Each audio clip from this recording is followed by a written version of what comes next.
Postal ballot की गिनती भी पूरी हो चुकी है। ईवीएम का पिटारा खुल गया। अब ईवीएम की काउंटिंग हो रही है। इंतजार किया जा रहा है कि रुझान किस रूप में सामने आते हैं, लेकिन ड्रोन से कैसे 300 मीटर के दायरे में इस वक्त निगरानी हो रही है बताने के लिए काफी है कि सुरक्षा इंतजाम किस कदर चाक चौबंद किए गए हैं।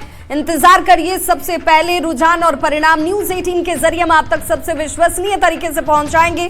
ग्राउंड जीरो पर हमारे सहयोगी की मौजूदगी है। न्यूज रूम से मैं आपके साथ और स्टूडियो से हमारे सहयोगी राहुल भी आप तक जुड़े हुए हैं और गेस्ट पैनल हमारे साथ लगातार बने हुए हैं, क्योंकि 1 घंटे के बाद रुझान पर सबकी निगाह है। ये रुझान किसके पक्ष में जाता है, जनता का ये फैसला किस तरफ इशारा करता है, ये सब कुछ आप तक हम पहुंचाएंगे। सीधे रुक कर लेते हैं सहयोगी राहुल का।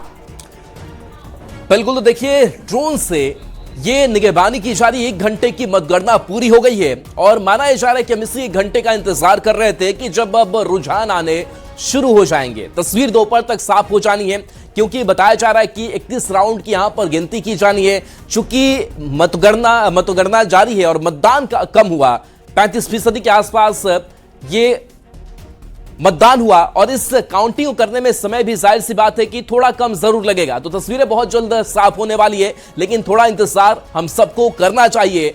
और चूंकि न्यूज 18 अपनी इस विश्वसनीयता के लिए ही जाना जाता है, एक बार फिर से इस ड्रोन के जरिए जरा इन आंकड़ों को देखिए और देखिए ये बांकीपुर किसका होगा, कौन आगे है कौन पीछे है, ये थोड़ी देर में डेटा आपके पास होगा। लेकिन अभी ये परिणाम अघोषित, क्योंकि इन सीटों पर हालांकि एक ही सीट है और कैसे प्रशांत किशोर के आगे निकलते हैं, क्या नीरज सिन्हा जो हैं वो इस सीट पर काबिज होते हैं, रेखा गुप्ता का क्या होता है। थोड़ी देर में जब रुझान सामने आएंगे और जब वोटों की गिनती के साथ साथ ये अंतर देखने को मिलेगा, तो तस्वीरें धीरे धीरे साफ होने लगेगी कि आखिर आंकड़ा और अंतराल जो है इन आंकड़ों में कितना है, कौन किससे कितना पिछड़ता हुआ या फिर आगे बढ़ता हुआ दिखाई दे रहा है। रवि एस नारायण लगातार जुड़े हुए हैं काउंटिंग सेंटर से। रवि, अब चूंकि 1 घंटे की मतगणना की प्रक्रिया पूरी हो गई है, जाहिर सी बात है कि थोड़ी देर में रुझान भी सामने आएंगे। अभी किस तरीके की हलचल है और क्या अपडेट आपके पास?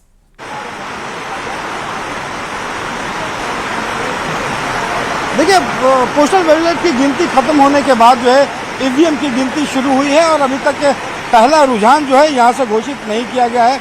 आपको बता दें कि तस्वीरों में आप देख सकते हैं कि मूसलाधार बारिश जो है यहाँ पे शुरू हो चुकी है और यहाँ पे जो तमाम जो हैंगर लगाए गए हैं यहाँ पे पानी भरना शुरू हो गया है और पूरी विधि व्यवस्था में जो है इस पानी ने खलल डाला है। लेकिन अंदर जो है वो मतगणना का काम जो है वो जारी है और यहाँ पे मतगणना को लगभग 1 घंटा पूरे हो रहे हैं और बताया जा रहा है कि अभी से थोड़ी देर के बाद जो है वो पहला रुझान जो है वो यहाँ पे अनाउंस किया जाएगा। लेकिन जिस तरीके से यहाँ पे बारिश हुई है, पूरे परिसर में जो है वो पानी भर रहा है, तो यहाँ पे एक तरफ कार्यकर्ताओं का जोश है, अंदर में मतगणना चल रही है, उसी के बीच भारी बारिश भी शुरू हुई है और माना जा रहा है कि इस बारिश के बीच थोड़ी देर में जब पहला रुझान सामने आएगा तो किसके पक्ष में जाता है यहाँ पे बताया जाएगा। लेकिन आपको बता दें कि लगातार जो राजनीतिक दल हैं उनके तरफ से अपने पेज पे जो है कई रुझान जो है वो बताए जा रहे हैं। हालांकि सब लोग अपने अपने दावे कर रहे हैं, लेकिन किसी भी ढंग से वो ऑफिशियल नहीं है। लेकिन इसी तरह से जो है अपने अपने दावों में अपने अपने को अलग बढ़त जो है वो बताया जा रहा है। लेकिन यहाँ पे आधिकारिक तौर पर जो है वो पहला रुझान जो है वो भी हम आपको दिखाएंगे कि सबसे आगे जो है वो कौन चल रहा है। लेकिन यहाँ पे मतगणना जारी है, थोड़े वक्त में बताया जा रहा है कि यहाँ पे पहला रुझान भी आ जाएगा। जी चले, बिल्कुल हमारे साथ गेस्ट भी जुड़े हुए हैं। बीजेपी से प्रीति जी हमारे साथ जुड़े हुए हैं, इसके साथ साथ आरजेडी से अरुण यादव है, तो जनसुराज से भी जो प्रवक्ता है हमारी वो डॉक्टर पद्मा ओझा हमारे साथ जुड़े हुए हैं। सबसे पहले प्रीति जी आप ही के पास आ रहे हैं। जो तस्वीरें हम देख पा रहे थे, आसमान से भारी बारिश हो रही है जो काउंटिंग सेंटर है वहां, लेकिन क्या बीजेपी पर भी वोटों की बारिश हुई है, यह भी अब थोड़ी देर में साफ हो जाएगा। अब तक 1 घंटे की इस काउंटिंग को लेकर के आप कितनी उम्मीद लगाकर बैठी हुई हैं और क्या कुछ चल रहा है आपके दिमाग में? देखिए, हमें पूरा भरोसा है अपने एनडीए के शासनकाल में किए हुए कार्यों पर। बांकीपुर के लिए जो पूर्व में हमारे जो वहाँ के प्रतिनिधित्व जिन्होंने किया है, नितिन नवीन जी, उन्होंने बहुत ही अच्छा कार्य किया है और एनडीए की सरकार भी लगातार जनहित में लगातार अच्छे कार्य कर रही है। तो हमें पूर्ण भरोसा है कि जनता ने हमारे पक्ष में अपना मतदान किया है और आज तो परिणाम का दिन है और इसको लेकर के हम बिल्कुल आश्वस्त हैं कि परिणाम भी हमारे पक्ष में होगा और नीरज सिन्हा जी बांकीपुर उपचुनाव में फिर से कमल खिलाने का कार्य करेंगे। ये इसलिए लग रहा है क्योंकि हमें भरोसा है अपने नीतियों पर, अपने सरकार के नियत पर और कार्यकर्ताओं के मेहनत पर।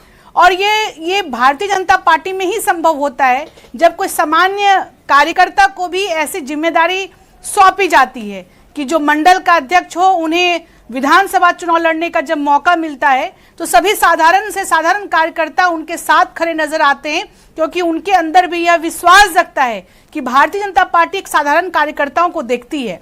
दूसरा विषय, सांगठनिक विषय से अलग अगर बात करें तो भारतीय जनता पार्टी सदैव अपनी नीतियों को बहुत ही प्रभावित तरीके से नीचे उतारती है, जहां पर समाज के अंतिम पायदान पर खड़े लोगों को उसका लाभ मिलता है। ये हमारी नीति है। 25 के चुनाव में बुरी तरीके से फेल हुए प्रशांत किशोर, लेकिन खुद अब प्रशांत किशोर का चेहरा सामने है, तो इससे प्रतिष्ठा का भी और क्या राजनीतिक भविष्य होगा प्रशांत किशोर का, उनकी पार्टी जनसुराज का है, ये भी एक बड़ा सवाल इस उपचुनाव से हम देख सकते हैं। तो कैसे इस चुनाव को आप देखती हैं और अब तक के जो काउंटिंग 1 घंटे की पूरी हुई है, इससे भी आपको कितनी उम्मीद है? सबसे पहले आप सभी दर्शकों का मैं स्वागत करती हूं, हार्दिक अभिनंदन करती हूं। आज चुनाव की प्रक्रिया खत्म हो गई और काउंटिंग शुरू हुई है, इसके लिए मैं सभी दलों को शुभकामनाएं देती हूं।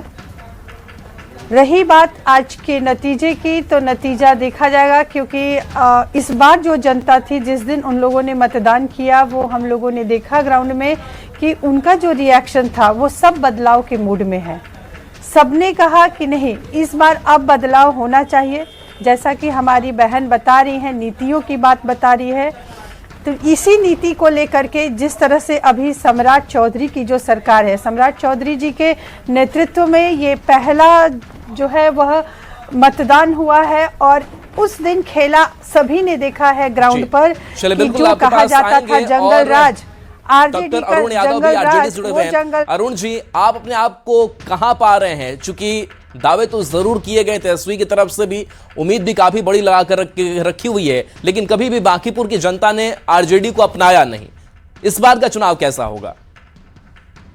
देखिए राहुल जी, इस बार के उपचुनाव में प्रचार के दौरान आपने स्पष्ट देखा होगा कि बांकीपुर विधानसभा क्षेत्र की जनता का जो आक्रोश था सत्ता के खिलाफ था, क्योंकि 3 दशक से भारतीय जनता पार्टी यहां से जीतते आई और सरकार में रहने के बावजूद वहां की जनता के उम्मीदों पर खरा नहीं उतरने का काम किया। वहां का जो स्थानीय मुद्दे यथावत रहे, चाहे रोजगार की बात करें, सुरक्षा की बात करें, चाहे फिर आप विधि व्यवस्था की बात करें, चाहे यातायात व्यवस्था की बात करें, जल नल की बात करें, या फिर आप किसी पर बारिश में वहां देखेंगे जलमग्न पूरा इलाका हो जाता है। तो तमाम बिल्कुल, तो आपको ऐसा लग रहा है कि कई काम ऐसे छूट गए हैं और इसी छूटे हुए काम को लेकर के एक नाराजगी भी होगी बांकीपुर की जनता में, आपने उम्मीद लगाकर के आप बैठे हुए हैं। चलिए, बहुत बहुत बने रहिए, शुक्रिया भी इस प्रतिक्रिया के लिए। विनीता भी लगातार जुड़ी हुई हैं। विनीता, चूंकि बारिश अब तेज काफी हो चली, लेकिन इस बारिश के बीच मतदान की क्या तस्वीर, मतगणना की क्या तस्वीरें हैं और जो मतदान 35% का हुआ है उसको काउंटिंग में कितना वक्त लगेगा? राहुल, मतों की गिनती तो जारी है। एएम कॉलेज से उसकी सीधी तस्वीर हमारे सहयोगी रवि भी आपको दिखा रहे थे। हम अभी इस वक्त बीजेपी कार्यालय में मौजूद हैं, जहां पर जितने भी लोग हैं उनकी नजरें न्यूज़ 18 पर टिकी हुई है, क्योंकि पल पल की अपडेट्स न्यूज़ 18 लगातार दर्शकों तक पहुंचा रहा है। और अब जो बैलेट पेपर की काउंटिंग थी वो कंप्लीट हो गई है। थोड़ी ही देर में वो भी सामने आ जाएगा कि बैलेट पेपर में किस प्रत्याशी को सबसे ज्यादा वोट मिला है। और अब ईवीएम की काउंटिंग भी शुरू हो गई है, यानी पल पल की अपडेट्स लगातार हम अपने दर्शकों तक पहुंचा रहे हैं। लेकिन अगर बांकीपुर की हम बात करें तो बांकीपुर एक प्रतिष्ठा की लड़ाई भी बन गई है, क्योंकि प्रशांत किशोर चुनावी मैदान में है। बीजेपी की जो राष्ट्रीय अध्यक्ष है, बीजेपी के जो राष्ट्रीय अध्यक्ष नितिन नवीन, उनकी सीट बांकीपुर कही जाती है और बीजेपी की तरफ से बांकीपुर उपचुनाव के लिए धुआंधार प्रचार किया गया। 40 जो प्रचारक थे वो लगातार चुनाव प्रचार करते आए। और बीजेपी की अगर हम बात करें तो बीजेपी साफ तौर पे कह रही है कि बांकीपुर उनका गढ़ है और बीजेपी बांकीपुर के लिए बहुत विकास का काम उन्होंने किया है। तो ऐसे में वहां की जनता बीजेपी पर ही विश्वास जताते हुए उन्हें ही वोट की है। लेकिन मतों की गिनती शुरू हो गई है और जहां काउंटिंग सेंटर बनाया गया है, सुरक्षा सख्त किए गए हैं, वहां पर निगरानी ड्रोन से भी लगातार की जा रही है।